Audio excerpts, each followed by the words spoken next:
کہتے ہیں کہ سعادت حج انہی لوگوں کو نصیب ہوتی ہے جنہیں اللہ کی طرف سے منتخب کیا جاتا ہے، اور حضور اکرم صلی اللہ علیہ وسلم کے پاس جن کی یاد ہوتی ہے وہی اس سعادت سے مشروف ہوتے ہیں، اور جب بلاوا ادھر سے آ جائے تو راستے خود بخود منزل بن جاتے ہیں۔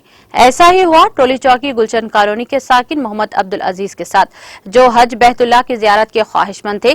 کچھ دن قبل عمرہ کرنے کے بعد جب حالت بن گئے تو دوبارہ عزم سفر کے ساتھ حج بیت اللہ کی سعادت نصیب ہو گئی، اور بالآخر وہ سفر کے لیے روانہ ہوئے۔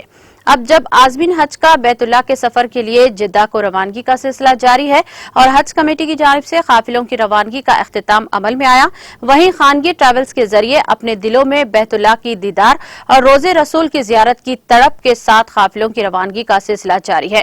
اس ضمن میں سماجی کارکن محمد عبدالعزیز ساکن گلشن کالونی ٹولی چوکی اپنی والدہ محترمہ اور ایک ساتھی سید احمد ہاشم الدین شکیل اور ان کی اہلیہ کے ہمراہ جدہ کے لیے روانہ ہوئے، جہاں وہ امور حج کی تکمیل کے بعد 27 جولائی کو حیدرآباد واپس ہوں گے۔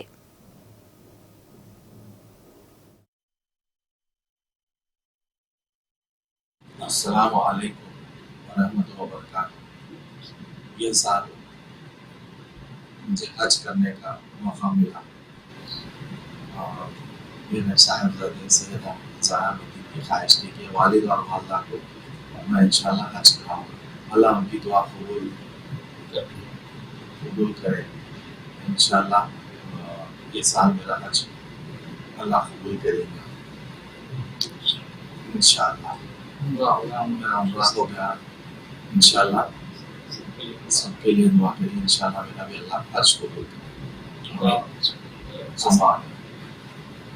ہاں جی، میرا بھی ارادہ تھا کہ میں بھی والدہ کے ساتھ حج کرتا ہوں۔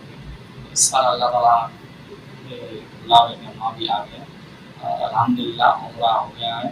اب انشاءاللہ حج کی بھی تیاری ہے، تو انشاءاللہ آپ سے گزارش ہے کہ آپ سے دعا گزارش ہمارا حج کا کو بھی سمجھا ہوا کہ آپ لوگ دعا کریے، ہم بھی دعا کریں گے، امت کی بھی دعا کریں گے انشاءاللہ سب کے لیے انشاءاللہ، سب کے اعلیٰ جیسا موقع دے کے والد والدہ کو لے کے انشاءاللہ۔ السلام علیکم ورحمۃ اللہ وبرکاتہ۔